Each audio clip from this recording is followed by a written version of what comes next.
ഈ മാറ്റർ ഇന്നത്തെ പത്രത്തിൽ കൊടുക്കണ്ടെന്ന് സാർ പറഞ്ഞോ? പറഞ്ഞു. നാളെ ഇത് കൊടുത്തിട്ട് ഒരു കാര്യമില്ല. അപ്പോഴേക്കും എല്ലാ പത്രത്തിലും വന്നു കഴിയും. വരട്ടെ. എത്ര കഷ്ടപ്പെട്ടിട്ട് എനിക്കിത് കിട്ടിയെന്ന് സാറിന് അറിയോ? മറ്റാർക്കും ഇത്രയ്ക്ക് ഫോട്ടോസ് കിട്ടിയിട്ടില്ല. മാനസിക്കൂ, ഇതിലിത്ര അപ്സെറ്റ് ആവാനൊന്നുമില്ല. ജേർണലിസം പഠിച്ച് പുറത്തു വരുന്നവർക്കൊക്കെ തുടക്കത്തിലുണ്ടാവുന്ന ഒരു ആവേശമാണിത്. വിഷമം പിടിച്ച വാർത്തകൾക്ക് പിന്നാലെ പായുക, ചൂടാറുന്നതിന് മുമ്പ് പ്രസിദ്ധീകരിക്കുക. അത് തെറ്റാണെന്നാണോ സാറ് പറഞ്ഞു വരുന്നത്? തെറ്റാണെന്നല്ല, പക്ഷേ സ്ഥലവും സന്ദർഭവും മാറിപ്പോയാൽ അത് തെറ്റായിട്ട് വരും. മാനസിക്ക് മനസ്സിലായില്ല? ഇല്ല. താൻ ഈ പത്രത്തിലെ ഒരു സ്റ്റാഫാണ്. വളരെയേറെ ത്യാഗങ്ങൾ സഹിച്ച് താൻ കൊണ്ടുവരുന്നൊരു വാർത്ത നമ്മുടെ ഡയറക്ടർ ബോർഡിന്റെ താല്പര്യങ്ങൾക്കെതിരാണെങ്കിൽ അത് നമ്മുടെ പത്രത്തിൽ വരില്ല. ഹലോ, അത് എഡിറ്ററാണ്. ബെൻ എഴുതിയ? അതെ, ശരണാലയം. അതിന് സാഹിത്യ അക്കാദമി അവാർഡോ? ആയിരിക്കുമല്ലോ. നല്ല നോവലായോണ്ടാണല്ലോ അവാർഡ് കിട്ടിയത്. ഗ്രന്ഥകർത്താവിന്റെ ഡീറ്റെയിൽസ് ഒരു 5 മിനിറ്റ് കഴിഞ്ഞ് വിളിക്കൂ. സർ, ഞാൻ അന്നേ പറഞ്ഞില്ലേ ഇത്തവണത്തെ അവാർഡ് ശരണാലയത്തിനായിരിക്കുമെന്ന്. എന്ത് ശക്തമാണ് ആ ഭാഷ! അത്തരം ഒരു തീം നമ്മുടെ സാഹിത്യത്തിൽ ഉണ്ടായിട്ടേ ഇല്ല. Really fantastic. എവിടുത്തുകാരനാണ് ഈ ബെൻ? അതറിയില്ല. ആദ്യത്തെ നോവലായതുകൊണ്ട് പത്രക്കാരൊന്നും അയാളുടെ പുറകെ പോയി തുടങ്ങിയിട്ടുണ്ടാവില്ല. ഡീറ്റെയിൽസ് ഒന്ന് കളക്ട് ചെയ്യണമല്ലോ. 1 സെക്കൻഡ്.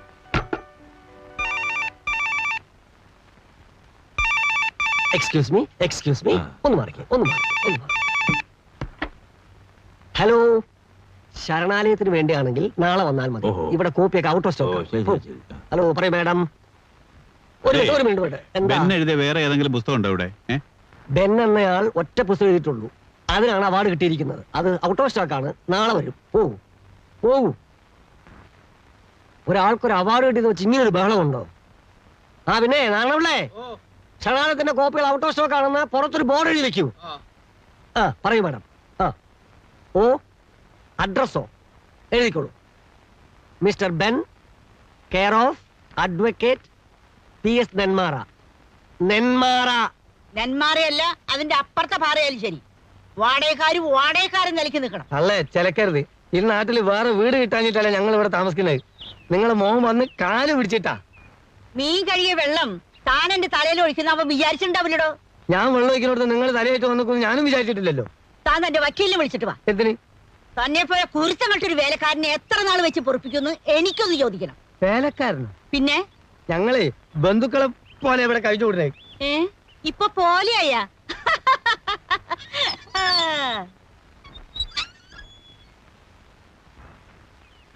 ആരാ? അഡ്വക്കേറ്റ് PS നെന്മാറയുടെ വീടല്ലേ ഇത്? അല്ല, എന്റെ മോൻ പത്മനാഭന്റെ വീടാ. വക്കീല് മേലെ വാടകയ്ക്ക് താമസിക്കുക.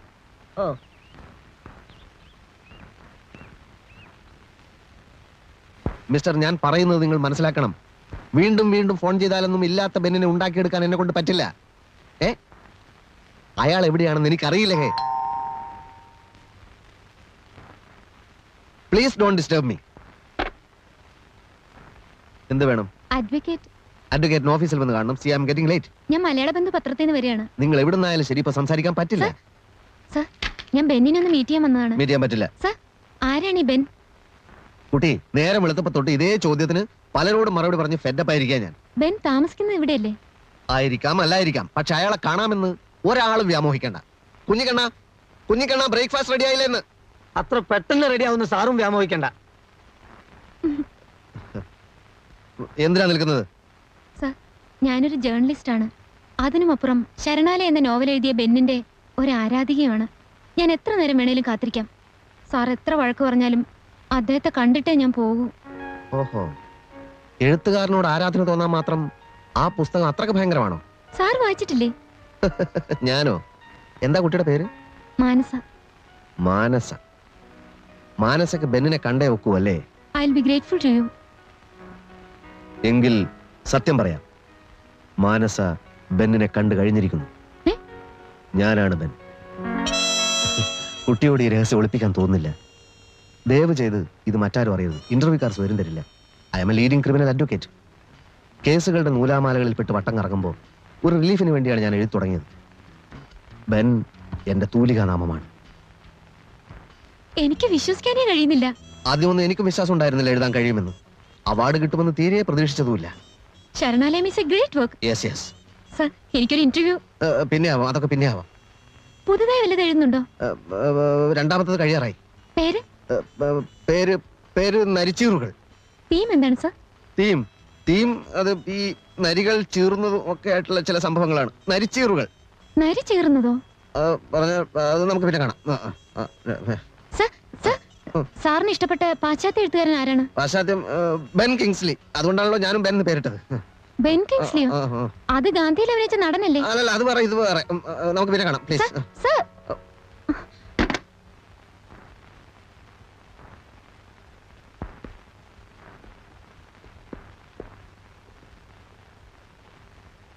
അന്വേഷണക്കാരെ കൊണ്ട് പൊറുതിമുട്ടി എന്റെ ഫോൺ ഇടതടവില്ലാതെ റിങ് ചെയ്തുകൊണ്ടിരിക്കുക. ആരാണ് ബെൻ എന്ന് ഞാൻ വെളിപ്പെടുത്താൻ പോവുക. അത് വേണ്ട. വേണ്ടെന്ന് പറഞ്ഞാൽ എനിക്കൊരു സൗകര്യം വേണ്ടേ? ഞാൻ തന്നെ PR അല്ല. I am a leading criminal lawyer with roaring practice. ഞാൻ എഴുതി വെച്ചത് കൊണ്ടുപോയി പ്രസിദ്ധീകരിച്ചത് സ്വന്തം ഇഷ്ടത്തിനല്ലേ? അനുഭവിച്ചോ? എന്റെ ഇഷ്ടത്തിനല്ല, ആ ജയിൽ വാർഡനാ മുൻകൈ എടുത്തത്. താൻ എന്തൊക്കെയോ മഹത്തായ കാര്യങ്ങളൊക്കെ എഴുതി വെച്ചിട്ടുണ്ടെന്നും അത് പ്രസിദ്ധീകരിക്കണമെന്നും പറഞ്ഞത് അങ്ങേരാ. അല്ല, അതുകൊണ്ടിപ്പോ കുഴപ്പമൊന്നും ഉണ്ടായില്ലല്ലോ. സാഹിത്യ അക്കാദമി അവാർഡ്, റോയൽറ്റി വേറെ. ആരാണീ ബെൻ എന്നും ചോദിച്ചുകൊണ്ട് സാഹിത്യ ഭ്രാന്തന്മാർ പരക്കം പായാണ്. പരക്കമ്പാൻ ആരും ഇങ്ങോട്ട് വരരുത്. ഇവിടത്തെ ശാന്തമായ അന്തരീക്ഷത്തിൽ മനസമാധാനത്തോടെ കഴിയാണ് ഞാൻ. എന്നെ സ്വൈര്യം കെടുത്തരുത്.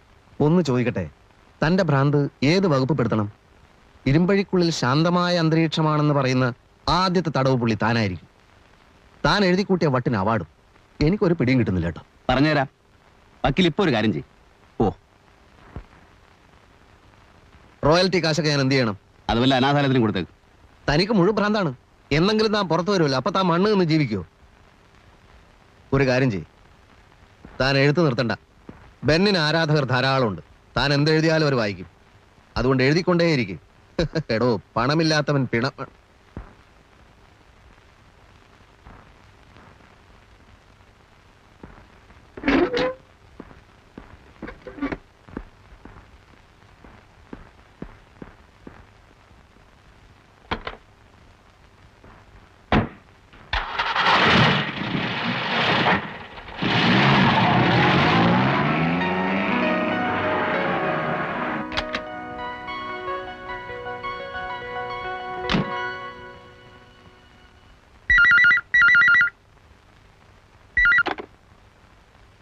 Advocate PS Nenmara here. എന്താ മാനനഷ്ടോ? ഓ, മാനസ. എന്തുണ്ട് വിശേഷങ്ങൾ? പ്രധാന വിശേഷം, ബെന്നിനെ ഞാൻ കണ്ടു. ജയിലിൽ കഴിയുന്ന അദ്ദേഹത്തിന്റെ പേര് നരേന്ദ്രൻ എന്നാണ്. ഇനി ആരെങ്കിലും അന്വേഷിക്കുകയാണെങ്കിൽ സാർ കറക്റ്റ് ഡീറ്റെയിൽസ് കൊടുത്തേക്കൂ. പിന്നെ നരിച്ചീറുകൾ എന്ന നോവലുണ്ടല്ലോ, അത് സാർ സ്വന്തം പേര് തന്നെ പ്രസിദ്ധീകരിച്ചാൽ മതി.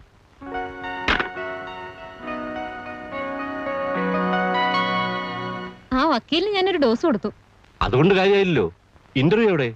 ഇന്റർവ്യൂ എന്ന് പറഞ്ഞപ്പോ എന്നെ കാണാൻ പോലും അദ്ദേഹം സമ്മതിച്ചില്ല. പിന്നെ നോവൽ വായിച്ചിട്ടുള്ള ഒരു ആരാധികയാണ്, വ്യക്തിപരമായ കാര്യങ്ങളൊന്നും ചോദിക്കില്ല എന്ന് ഉറപ്പ് വരുത്തിയിട്ടാ മുമ്പിൽ വന്നത്. ആ, എന്നാൽ ആ വിവരങ്ങൾ മാത്രം ചേർത്ത് നമുക്കൊരു ബോക്സ് ന്യൂസ് ആക്കാം. അത് വേണ്ട സർ.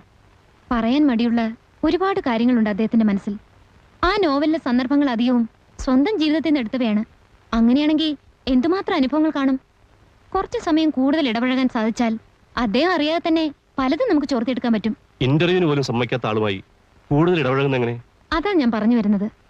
അയാൾക്ക് പരോൾ കിട്ടില്ലേ? കൊലപാതക കുറ്റത്തിന് ശിക്ഷിക്കപ്പെട്ട ഒരു വ്യക്തിയാണ് ബെൻ നരേന്ദ്രൻ എന്നത് തന്നെ നമുക്ക് നല്ലൊരു ന്യൂസാണ്. അപ്പൊ അയാളുടെ കഴിഞ്ഞകാല ജീവിതത്തെ പറ്റി ഒരു ഫീച്ചർ തന്നെ തയ്യാറാക്കാൻ സാധിച്ചാൽ? മാനസ വളരെ ബുദ്ധിപൂർവ്വം ചിന്തിക്കുന്നു.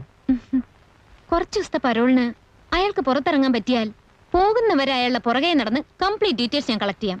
നമ്മുടെ പത്രത്തിന് മാത്രമല്ല, സാഹിത്യ ലോകത്തിന് തന്നെ അതൊരു മുതൽക്കൂട്ടായിരിക്കും. അക്കാദമി അവാർഡ് കിട്ടിയ സ്ഥിതിക്ക് അയാൾ ഇപ്പോൾ പരോളിന് അപേക്ഷിക്കുകയാണെങ്കിൽ തീർച്ചയായിട്ടും കിട്ടും. ഗവൺമെന്റ് ലെവലിൽ നമുക്കൊന്ന് ശ്രമിക്കാം. പക്ഷേ അയാൾ അപേക്ഷിക്കണം.